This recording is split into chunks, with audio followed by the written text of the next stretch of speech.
आज आम कोल्लेरी थाना परिसर रे आम पुलिस समिति मीटिंग आम करूँ। आम पुलिस समिति मीटिंग रे आखपाखर आम पुलिस मेंबर मैंने आसते सांबादिक बंधु मैंने आसते समस्त उपस्थित आम आम अंचल विभिन्न समस्या उपर डिस्कसन करूँ।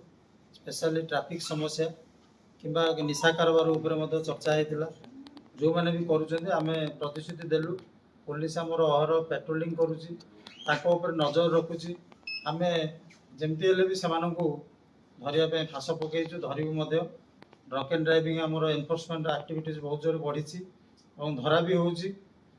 सहित आम बाबद बहुत गुड़े जिन सचेतन कलु जमती कि साइबर फ्रॉड है कि वुमेन रिलेटेड इश्यू किसी अच्छी जो मैंने कि केमती भल शीघ्र त्वरित न्याय पाइपर कोर्ट को केमती जाने इजिली आसेसमेंट करें फ्री ऑफ कॉस्ट रे से जमती कि आमर लीगल एड सर्विसेस अच्छी तार सुफल पाइपर ये सब विषय चर्चा है।